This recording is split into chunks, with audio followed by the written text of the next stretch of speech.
Muy buenos días para todas y todos. El día de hoy les vamos a hablar un poco acerca de la teoría de los movimientos sociales.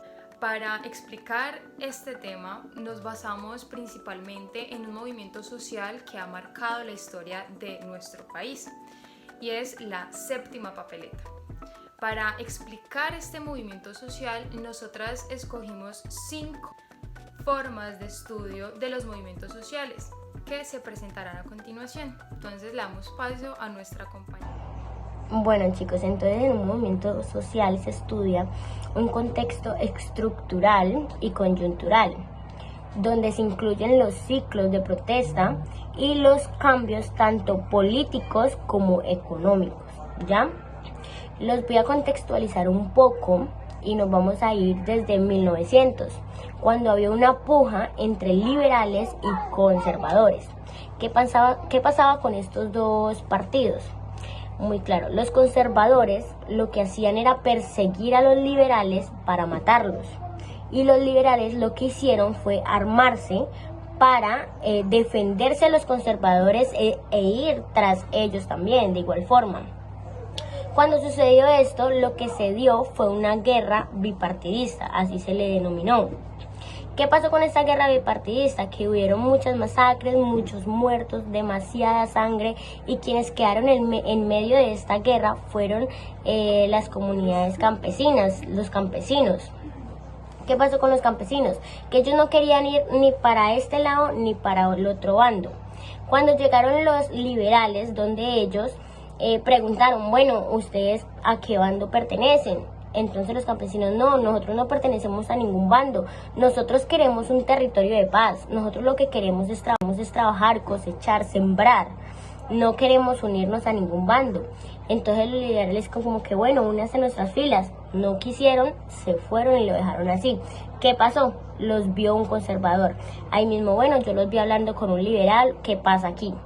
No, yo no pertenezco a ese bando, ni tampoco a este bando, yo quiero un territorio de paz.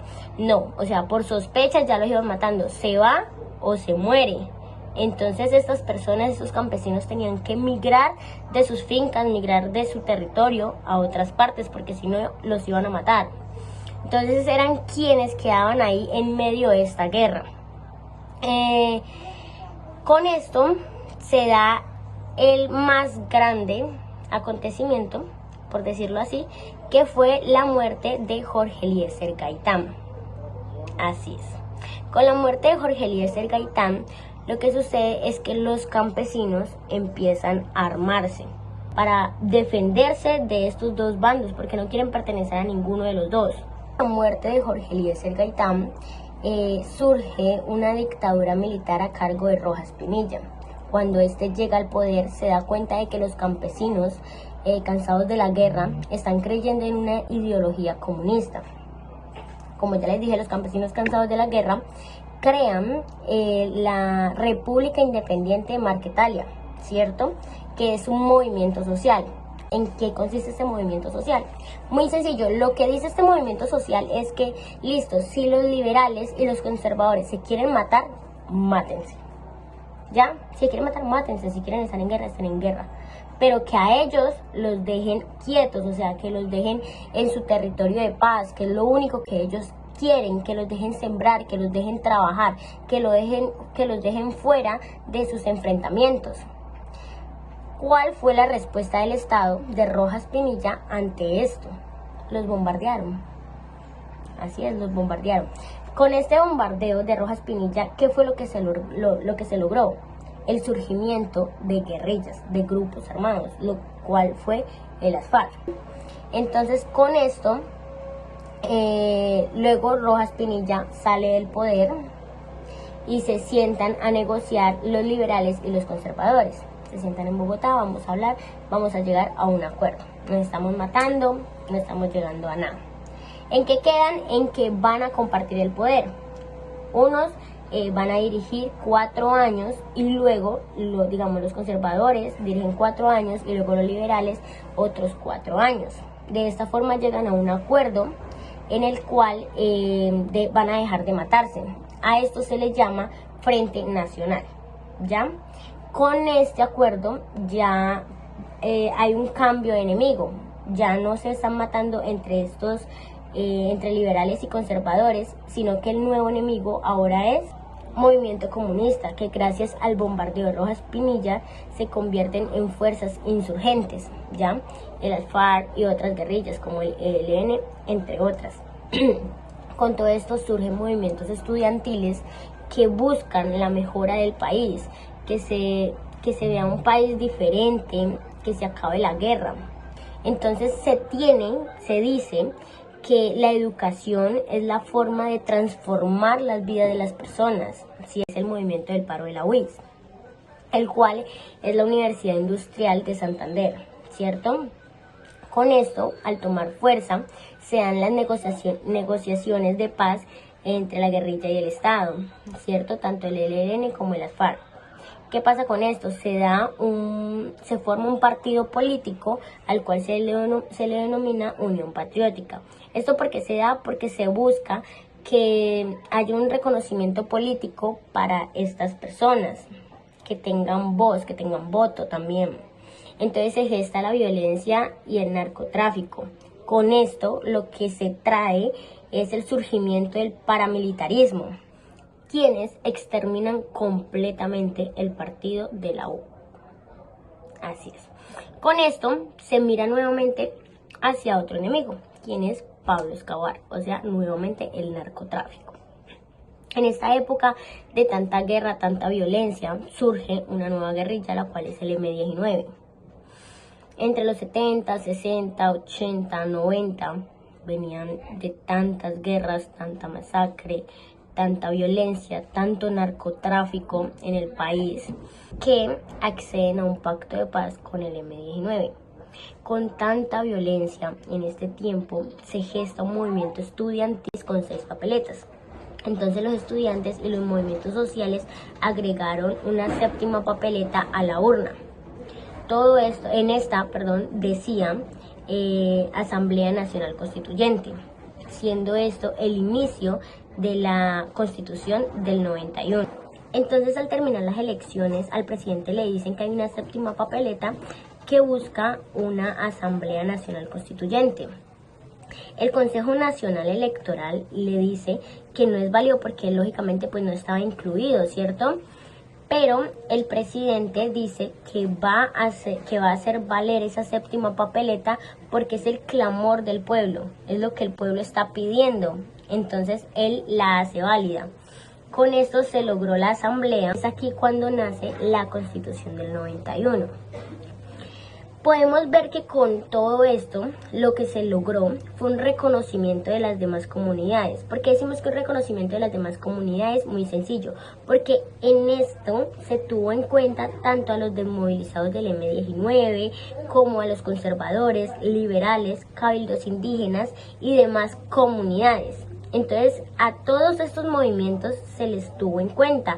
Hay una acción colectiva de todos ellos en los cuales se logró una integración. Ahora, como segunda forma de estudios tenemos la composición interna, que describe las relaciones entre los grupos y la competencia por imponer un marco interpretativo hegemónico. Ahora bien, la 7ª papeleta fue gestionada por un movimiento estudiantil hasta que la población social decidió hacer parte de esta, ya que estas pues también tenían intereses, como lo fueron los intereses de los indígenas, pues estos no eran reconocidos por el país y esta era la oportunidad de ellos de que los tuvieran en cuenta.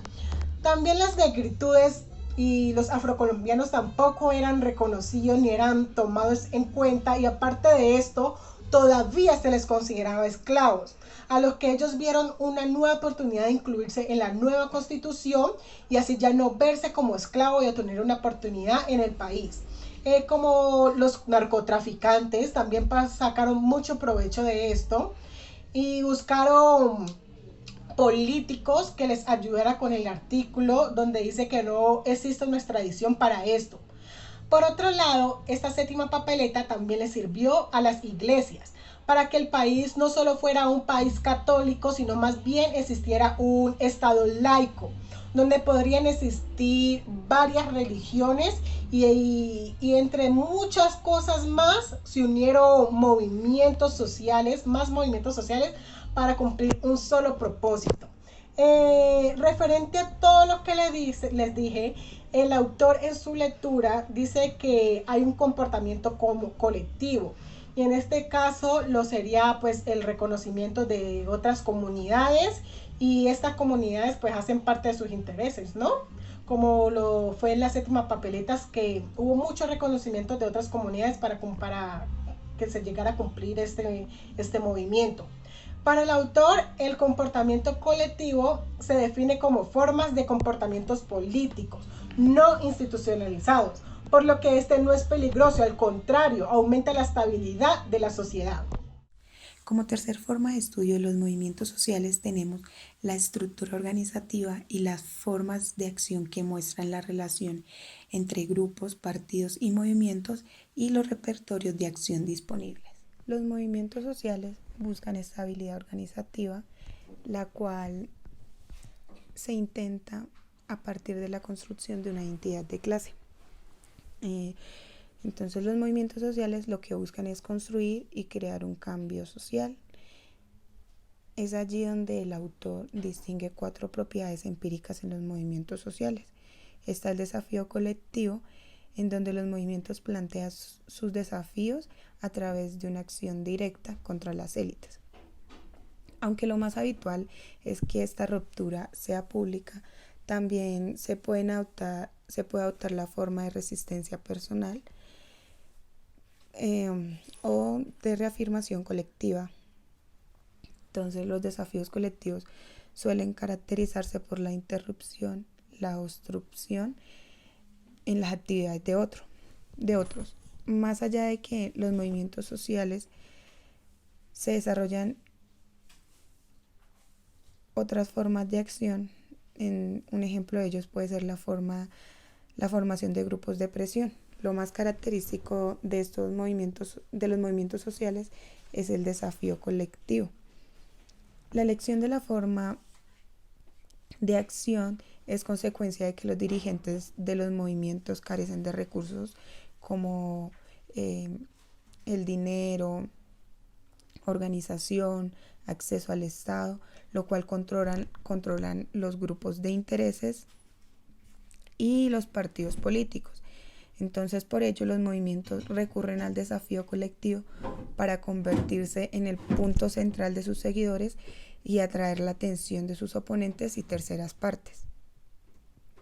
El objetivo común es el movimiento habitual para aglutinar a las personas. Entonces, es plantear exigencias comunes a sus adversarios, en este caso a los gobernantes, a las élites. Esto no obliga a asumir que todos los conflictos surgen de intereses de clases o que el liderazgo carece de autonomía, solo que en la base de las acciones colectivas se encuentran intereses y valores entre sí comunes. El objetivo común, es decir, es lo que hace que la gente arriesgue el pellejo. Está la solidaridad, que es el reconocimiento de una comunidad de intereses, lo que traduce el movimiento potencial en una acción colectiva. Los responsables de las movilizaciones del consenso desempeñan un importante papel en la estimulación del mismo. No obstante, los líderes pueden crear un movimiento social cuando explotan sentimientos más profundos de solidaridad o identidad, lo cual el autor indica es un elemento significativo. Está el mantenimiento de la acción colectiva, lo cual es un episodio de confrontación, solo el cual se convierte en un movimiento social a merced del mantenimiento de la actividad colectiva frente a los antagonistas. Entonces, los objetivos comunes, la identidad colectiva y un desafío identificable son elementos que contribuyen a ello. Pero es primordial mantener el desafío contra el oponente. La respuesta que el autor da al problema del mantenimiento de la acción colectiva es que los cambios en la estructura de las oportunidades políticas crean incentivos para la acción colectiva. Entonces la magnitud y duración de las mismas dependen de las movilizaciones de la gente a través de las redes sociales y en torno a símbolos identificables. En este punto vamos a hablar un poco sobre la creación y transformación de la identidad, de las ideologías y algunas simbologías que están inmersas en este movimiento social de la séptima papeleta. Este punto se pone sobre la mesa cómo la diversidad de nuestro país, cómo los diferentes grupos sociales se pusieron de acuerdo para tener una identidad compartida, en donde los derechos, en donde las opiniones se tuvieran en cuenta por igual. Como muestra de ello tenemos la muerte de Gaitán, el bombardeo de la Nueva Marquetalia, el asesinato sistemático de los militares de la Unión Patriótica. Entonces podemos partir de que todo esto fue generado por una presión social, ya que toda la gente estaba cansada. La población tenía miedo de salir por los posibles riesgos y por la incertidumbre con la que cargaban. Y es que gracias a la Asamblea Nacional Constituyente, la cual fue promovida por los estudiantes, es que se dio el paso para cambiar la constitución que tenía en ese entonces el país. Esto es un claro ejemplo de solidaridad, en donde se ve el reconocimiento de una comunidad de intereses, lo que se traduce en el movimiento potencial en una acción colectiva. El objetivo de los requerimientos expuestos en la Asamblea Nacional Constituyente era que fueran incluyentes y que recogiera todas las expresiones que hay en el país. Se puede de igual forma observar cómo todo esto tiene una organización, tiene una estructura para poder ser. Podemos observar cómo esto es una acción colectiva que no es efímera y ha permanecido en el tiempo, ha perdurado en la historia. Esto se puede relacionar con los enfoques europeos, más propiamente los enfoques constructivistas de Caster, en donde se ve la forma en que los movimientos sociales construyen la sociedad, la movilizan y crean y construyen cambios sociales. Observamos aquí un poco la dinámica interna y externa, en donde en la primera se busca mover a la gente, llamar su atención para que se integren en el movimiento social. En la externa se observa cómo tiene mayor protagonismo ese capital social, político, económico, para atraer más gente, para tener unos aliados políticos contundentes que le abra paso a nuevos movimientos sociales que tengan objetivos en común, y esto con el fin de generar ciclos de acción colectiva. Aquí podemos observar que los movimientos sociales tienen tres componentes: uno identitario, como lo estuve nombrando al inicio, uno de oposición y otro de totalidad. Entonces, resumiendo un poco, vemos como la identidad de ellos era el hecho de implantar una nueva constitución en donde se vieran todas las diversidades del país incluidas. Hay peculiaridades en esto, como el hecho de que cada grupo, cada minoría tenía intereses propios, pero como les dije anteriormente, ese objetivo en común era que fueran reconocidos todos a su vez. Y esto se gestó a raíz de la luz de la Constitución. Y vemos como la oposición o el adversario se ve un poco representado en el Estado. Esto se ve reflejado, por ejemplo, en las modificaciones que le hacían a la Constitución antes de la Constitución del 91, en donde siempre se veía como una preferencia, una conveniencia para los partidos de derecha. Y por último tenemos la totalidad, que vendrá siendo como ese sistema de acción histórico, que nos lo platicó, que nos lo explicó mucho mejor la compañera Daniela, que es todo ese recorrido, todo ese camino que tuvo la historia para poder llegar a esa conclusión, a ese momento élite de la séptima papeleta, el cual ha traído consecuencias hasta el día de hoy, el cual ha dejado y ha sembrado, digamos, como una semillita en cada uno de los procesos de movilización social. Bueno, otra forma de estudio dentro de los movimientos sociales son las estrategias de comunicación. Estas estrategias de comunicación son tanto internas como externas, pero primero, para llevar a cabo cualquiera de estas dos, se necesita analizar e identificar el tipo de audiencia, sean niños, adultos, adolescentes, entre otros. El primero es la comunicación interna. Con este tipo de comunicación se logra identificar y promover actores sociales dentro del movimiento, como desarrollándoles y ayudándoles a potenciar ciertas capacidades que se logren identificar, sean liderazgo, buena integración, buena comunicación con estos integrantes. Si se ayudan a potenciar este tipo de habilidades, se logra una buena comunicación interna. La segunda, comunicación externa, es por medio de mensajes, folletos, lugares donde haya mucha circulación, concentración o reuniones como juntas de acción comunal, parroquias, plazas, mercados.